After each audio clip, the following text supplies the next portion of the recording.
Hello, heureux de vous retrouver dans cette nouvelle vidéo où nous allons parler d'un nouveau sujet. Cette fois-ci, il s'agit des travaux que nous avons réalisés dans le cadre d'une publication scientifique que nous avons proposée. Il s'agit d'évaluer l'effet de la démocratie sur la diversification économique en mettant particulièrement en évidence le rôle de l'éducation. Donc, le thème qui a été retenu pour l'article, c'est effet de la démocratie sur la diversification économique, rôle de l'éducation. Donc, l'objectif principal de l'article est d'évaluer les effets de la démocratie sur la diversification économique d'un pays africain particulièrement. L'idée étant de mettre en évidence le rôle joué par l'éducation, puisqu'en réalité, la littérature fait état de ce que la démocratie, à travers l'éducation, puisque le droit à l'éducation est un droit fondamental de la démocratie, donc cette démocratie, à travers l'éducation, est un facteur de diversification économique dans la mesure où les libertés qu'offre la démocratie, notamment la liberté d'initiative privée, la formation du capital humain à travers l'éducation, sont des éléments qui concourent à la diversification économique. Donc l'idée dans cet article était de voir véritablement l'effet de l'éducation, l'effet de la démocratie à travers l'éducation, à travers son droit fondamental qu'est l'éducation sur la diversification économique d'un pays d'Afrique. Donc, la méthodologie utilisée est une méthodologie des données de séries temporelles. Donc, les données en présence sont des données de séries temporelles que nous avons collectées sur la période allant de 1996 à 2021. Donc, les sources de données sont principalement les séries temporelles, les données sous forme de séries temporelles de la Banque mondiale, notamment les World Wide Development Indicator et les World Wide Government Indicator. Donc, nous avons utilisé conjointement trois sources de données, les données que j'ai citées précédemment, celles de la Banque mondiale, et les données de la Conférence des Nations Unies pour le commerce et le développement. Par la suite, la troisième source de données, c'est celle du Programme des Nations Unies pour le développement, dans le PNUD. Donc, les variables utilisées sont principalement l'indice de diversification de Ishman. Voilà la variable dépendante, c'est l'indice de diversification de Ishman, qui est un indice qui mesure le degré de diversification des échanges des produits, et cet indice varie entre 0 et 1. Plus cet indice est élevé, plus les exportations sont concentrées sur un petit nombre de produits. Donc, pour expliquer cette variable, nous avons retenu un certain nombre d'indicateurs, les données provenant des sources que nous avons citées précédemment.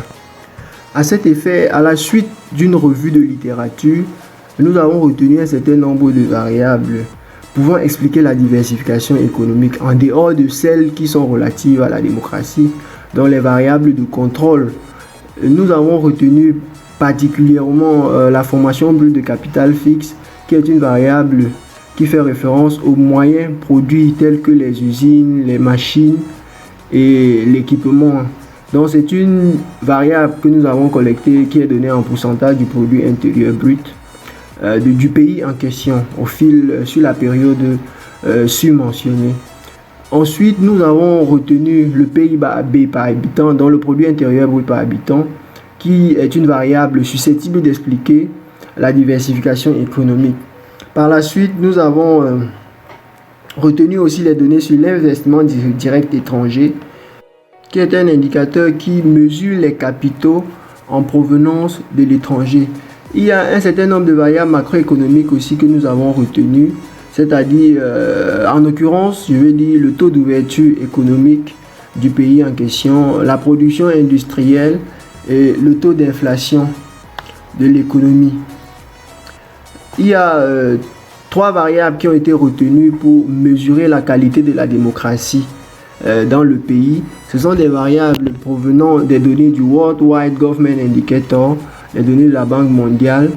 Il s'agit de la voie de la responsabilité, qui est un indicateur reflétant la capacité qu'ont les citoyens à choisir leurs dirigeants. Donc, c'est une variable qui note le décret de liberté d'expression et d'association qui existe dans le pays. Il y a l'efficacité gouvernementale, qui est la deuxième variable démocratique que dont nous avons tenu compte. Et c'est une variable qui reflète la qualité des services publics et de leur indépendance à l'égard des pressions politiques. La dernière variable dont nous avons tenu compte est le contrôle de la corruption, qui indique la capacité du gouvernement à contrôler le degré de corruption dans le pays. Donc, pour mesurer l'éducation, le niveau d'éducation dans le pays, nous avons pris en compte l'espérance de vie scolaire, qui représente le nombre d'années de scolarisation espérées dans le système éducatif du pays. C'est un indicateur produit par le Programme des Nations Unies pour le développement et il est utilisé pour calculer l'indice de développement humain. Donc, une fois que ces variables ont été collectées après une sérieuse revue de littérature, vous pouvez voir ici le graphique représentant les variations des différentes variables étudiées dans le temps sur la période allant de 1996 à 2021. Donc, ce que nous avons fait comme analyse, c'est des analyses classiques sur eViews. Il a fallu faire premièrement des tests de racines unitaires sur les variables pour détecter ou pas des racines unitaires. Et voici les variables en question, les séries temporelles en présence sont stationnaires ou pas. Vous pouvez voir ici les résultats des tests de racines unitaires. Nous les avons testés grâce au test ADF, donc au test de Dickey-Fuller et à celui de Philippe Perron.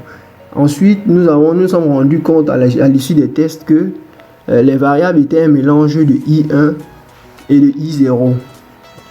À ce moment, il a fallu faire un test de cointégration, celui de Pessaran, qui convient lorsque les variables sont un mélange de I1 et de I0. Il y a eu donc à l'issue de ce test existence de cointégration entre les variables d'étude. Par la suite, une fois qu'il y a cointégration, nous avons estimé un modèle ARDL qui nous a permis d'estimer des coefficients les relations de court et de long terme entre la variable étudiée et les variables explicatives.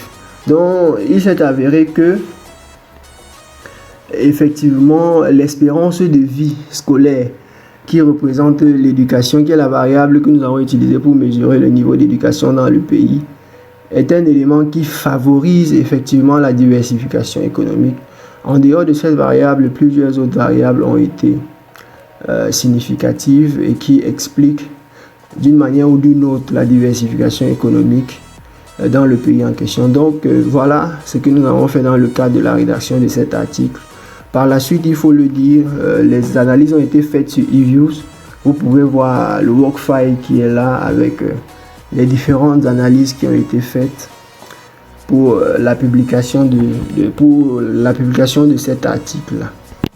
Donc, nous vous donnons rendez-vous pour la prochaine vidéo. Portez-vous bien. Activez la cloche de notification pour ne pas surtout rater cette vidéo-là.